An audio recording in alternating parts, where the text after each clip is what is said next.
Broadcasting live from the Business Radio X studios in Houston, Texas. It's time for Houston Business Radio. Now, here's your host. Trisha Stetzel here, bringing you another episode of Houston Business Radio. I'm so excited about the guest I have on today. He was born and raised in New Jersey, but he got to Texas as fast as he could. He's a new dad. He and I have known each other for many, many years. And the beginning of that story is I drove all the way across town to catch him for coffee, and we continue to connect and help each other grow our businesses. John Brucato, welcome to the show. Trisha, how you doing? I'm so glad I'm here. Thank you for having me. I'm fantastic. I would love to dive into a little bit of the personal side, if that's okay with you, and really tell us, why did you get into business for yourself in the first place?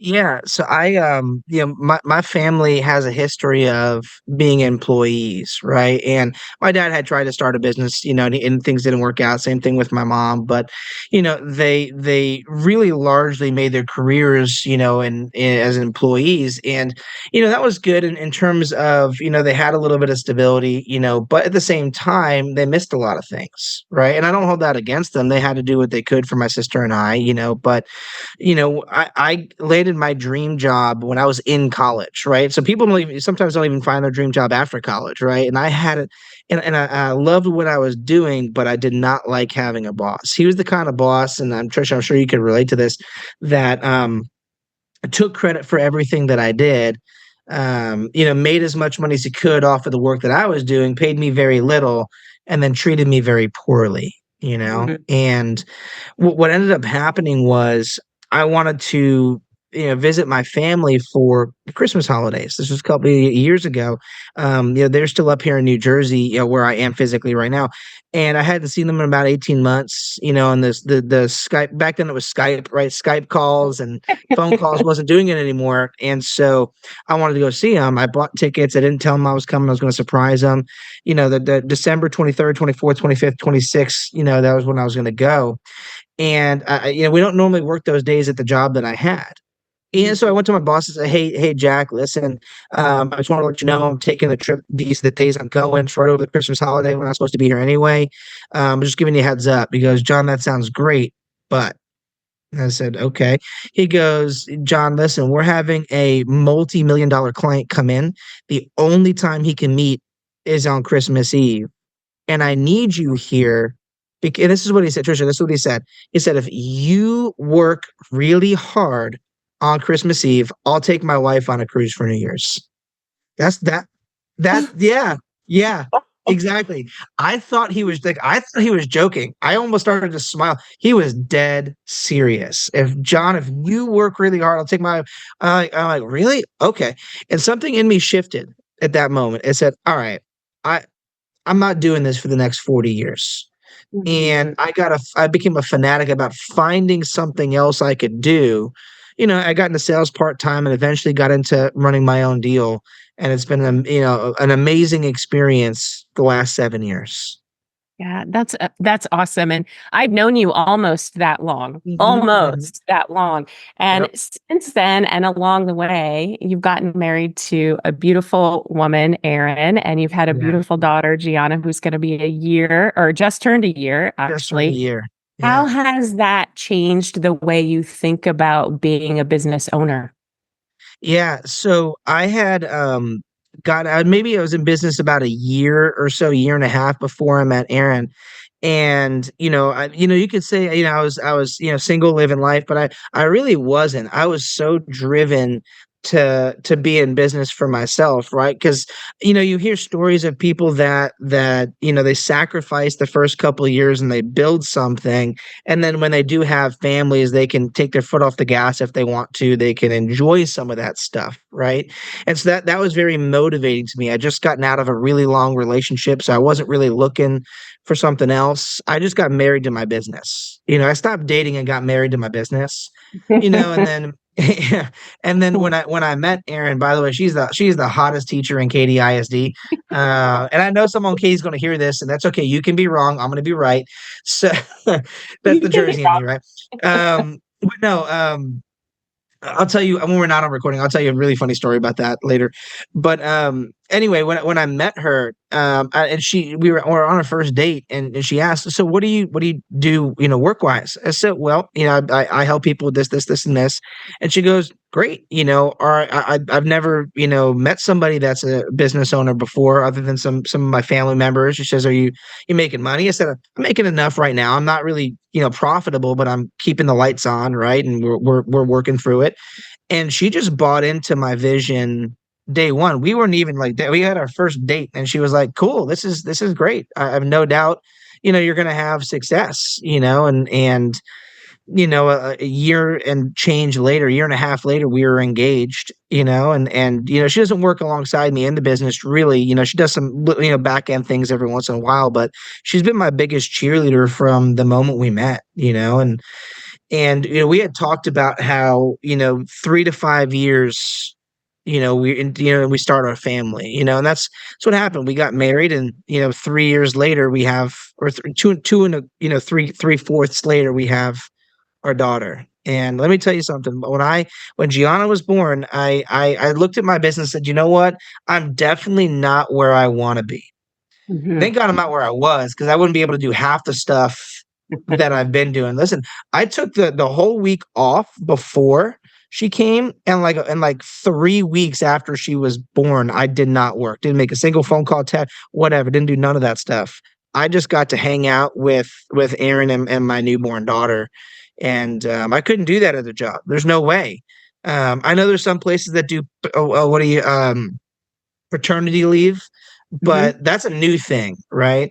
And most places don't do that. She had her maternity, but there was no way I could have stayed there and did everything that I did if I had a job still. It was that alone, even though our business is not exactly where we wanted it to be, that alone was priceless.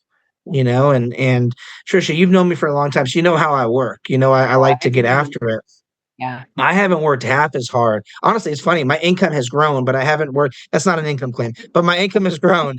But I haven't even worked half as hard as I did before she was born, and I get to enjoy I'm the first person she sees every morning. I wake her up every single morning. I wake her up, and we hang out together for a little while, and then in the evening, almost every night, I'm the one that puts her to bed. And you're gonna get a kick out of this. I have Negative Self-Talk and How to Avoid It by Dr. Shad Helmstetter. It's maybe like this thick, as a small book, but it's in her little bookcase in her nursery. I read that to her when I put her to bed, because I'm talking positivity into her life. No, I'm talking positivity into her life, because think about how many times, Trisha, we get negativity even as adults. Imagine that as kids, you hear no, no, no, no, no, no, no, no, no, no. I'm gonna tell her yes, yes, yes, yes, yes, yes, yes, until I have to tell her no. Yeah. So And you got to open up the possibilities for your kiddos, right? Just like you did for yourself. And you're such a driven person. And I think that's what attracts people to you. And they want to be part of your team, and they want to be part of your room, if you will. Who's in your room, who yeah, are you hanging out with, because you are so driven. But I have to tell you, my heart grew like 10 times when you said you took 3 weeks off. I was like, wow, John, I just got goosebumps. Like, you did it. You're a dad, and you get to be your best self for your daughter. And I know that Gianna will appreciate what you've given to her in her first year, and even into her second, third, and she all the way. forces me to get better every day. Let me tell you. Yeah. Already she forces me to get better every day. I've really learned patience in the last. Erin said that. She said this was, I think, about a month ago or so. She says, you have learned so much humility, so much kindness. And she's like, she said it because she didn't want to like get me angry or something. She's like, you're so soft, not soft like weak, but so soft, Mm. with her and everything like that. So it's been great. Like, I'm gonna be the dad. Listen, I'm gonna be the dad with my nails painted and a tutu, with probably some of my hair cut off or in bows and ribbons and stuff. Whatever it is, I don't care. Whatever she wants to do, we're doing it. I totally see it. Well, and just as a sneak peek to what John said about his beautiful wife and her being the hottest teacher in Katy ISD, it's in his bio. So please take a look at John's bio. You'll get the full story there, or at least Yeah, part of it. yeah, So we've talked a lot about business ownership and the freedom that brings, and kind of the why you left the job, the job, Yeah. went into business for yourself, but that why oftentimes is deeper. So Yeah. is your why still the same now as it was 7 years ago? Yeah, so I've been really mulling over that for the last 12 months, like since Gianna was born. Me and Robert, a mutual friend of ours, we talk a lot about that to some people that we're in business with about, your why has got to be important. What's your why? What's your why? What's your why? And I think that's a commonality amongst all business owners for the most part, right? But the root of my why really was that I wanted to be the one in my family that became the go-to person, right? Where if mom needs a check, I can write the check. If dad can't do it anymore, great. I'll hire 5 people to go out to the lawn and cut the lawn and do the plant and take care of the house, right? If my grandma and grandpa need staying care, I want to be the one that writes the check for that stuff, right? Where Erin and now Gianna and I can just pick up and go do whatever we want to do when we want to do it and still have money coming in, right? I wanted to be the go-to person and I wanted to have that. And so I was thinking about, has my why really changed? I don't think the why has changed, but the people in the why have just grown. Does that make more sense? Like, because I Yeah, didn't even have a relationship when I got started, right? So I didn't have a wife that I was thinking about or a daughter. But so the why is the same, but the people in the why I think have grown tremendously. Even some of my friends that I know, go through hard times. That I didn't have when I got into business for myself. The why got bigger. I don't think it changed, but the people in the why grew. that makes so much sense. Thanks for sharing that. I've never heard anyone really articulate their why that way, but I think that's true for many of us. It's not that your why changes, it may shift or take on a different name with the people that are growing in your life. So you're a goals guy, you're a growth guy, you're all in, whether it's family or work, and like you're just so driven. I want to circle back to the mindset that you were talking about reading this book with Gianna, right? You're already giving her this growth mindset or this positive mindset at a year old. So, John, what do you do to keep yourself in that positive mindset of growing and reaching your goals and getting better every day? Yeah, well, the truth, Trisha, is that, and this is again, being a business owner. It's not perfect all day, every day. Like I wake up in the morning, I'm fired up, I'm excited, I'm like, I'm gonna make this day, my, what, I'm gonna kill it today. And then about the time I look at my phone, I'm like, oh, those are a lot of fires I got to put out, and this is not good. The ship is sinking. And then an hour later, something awesome happens. I'm like, I'm on the top of the world. This is amazing. I love it. And then 3 hours later, something really bad happens. I'm like, why does this happen to me? This doesn't happen to people that have jobs. It's only a business thing. And then an hour or two later, I'm realizing, wait a minute, I can just leave when I want to, go surprise my wife for lunch. Thank God I can do that. I can bring her some Starbucks. I can hang out with some people at her school. And then when I get halfway there, I'm like, oh, problem came up. And so every second of the day, I'm not that way, right? And I don't think most people are that way. Even some of the most positive people, I don't think are that way. But what really helps me is the bookends of my day, the way you start the day and the way you end the day. I'm really, really, really intentional about starting my day positive. I don't always look, I don't, and Robert's going to yell at me for this, but I don't always, because I know he'll listen to this. I don't always write out my affirmations or write out my goals. I have a notepad by my nightstand, but I don't always do it. Sometimes Gianna wakes up, she's crying, and I don't remember to get back to do that, right? But I always start the day off with thank God I'm here, and thank God I've got my wife and my daughter, and thank God I have the ability to run my own deal. So I start off with that positivity every morning, even if I know that there's fires waiting for me. I just start off with that attitude of gratitude because I could be going to the journey of the broke. I could be a slave to my 9 to 5. I could be in those shackles, and I'm not, right.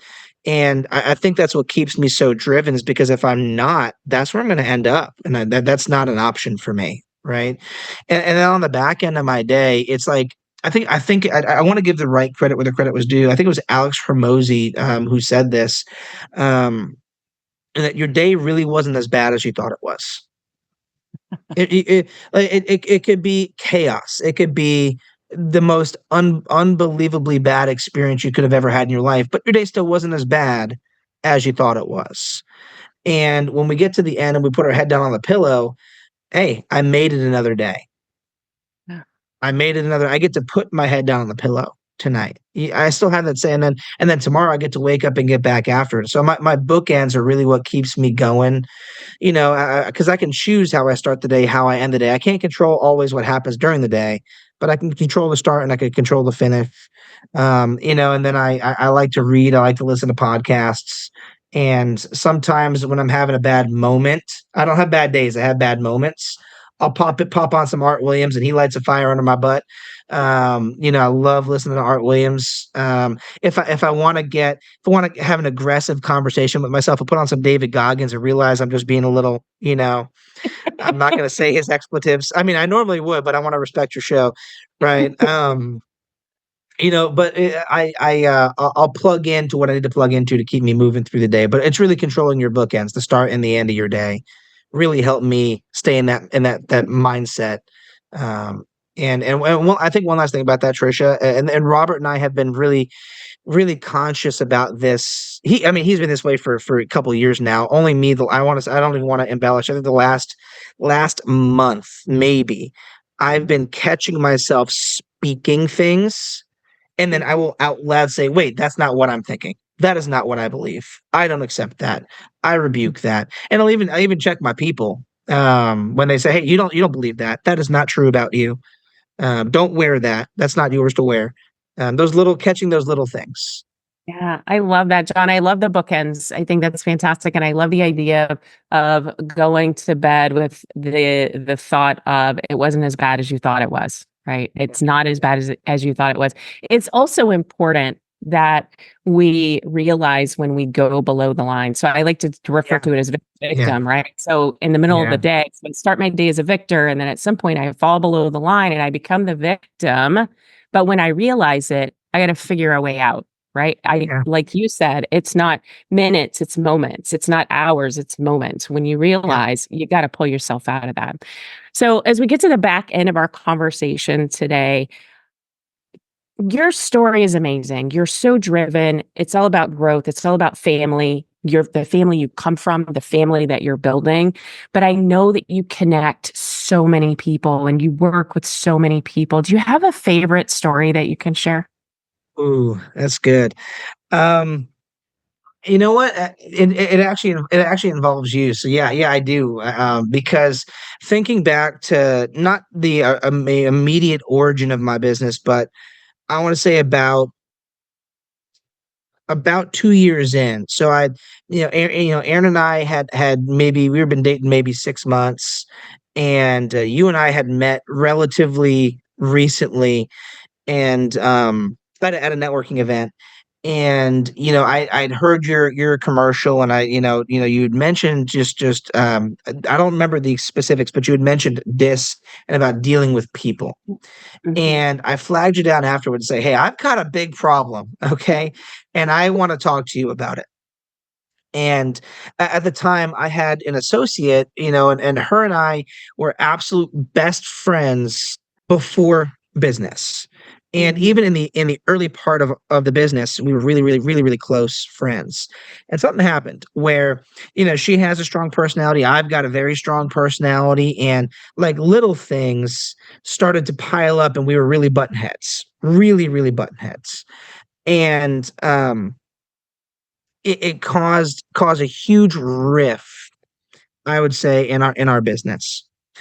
And when I had met with you, you had talked about different personality types, and that was really the first time I heard anything like that. I mean, I understand that. I would always say, okay, that's your problem, not my problem, right? I am who I am, right? And that's so wrong, right? I am who I am. Yes, your problem that you don't like me, right?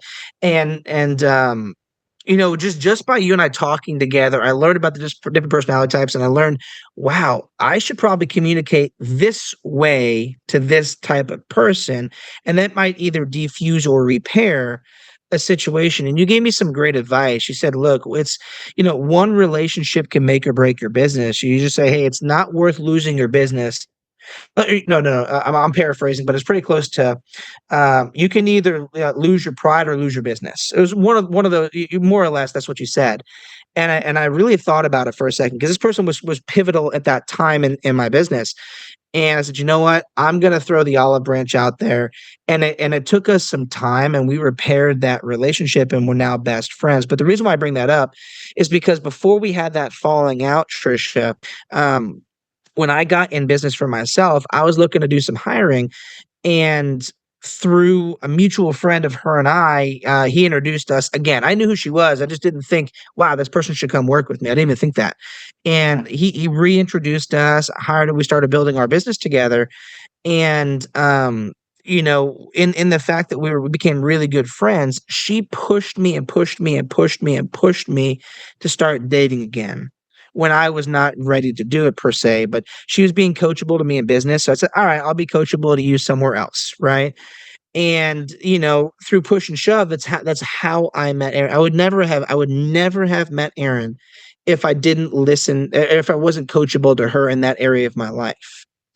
And even after things had fallen out, if I had never listened to you, if I had never met you and listened to you and tried to repair that relationship, she would have exited the business probably, and that would have been a disaster on its own. But here's the trickle effect from that. She found her spouse a week and a half after you and I had that conversation, and her and I started to make amends. And her spouse is in our business. So if she had exited the business, she would not have met her spouse, who she's now married to. Wow. And just a week ago, they announced that they were expecting. Oh my gosh, Yep. that's And so amazing. And when Erin and I found out we were pregnant, they were the first people that knew about it. They were with us. They were the first people other than immediate family to come check on us and meet Gianna. Her and I have risen to great heights together as friends and business partners. And so coming full circle, if I didn't trust my friend Robert, who's also your friend, enough to come, meet some of his friends, you and I never would have met. That's absolutely true.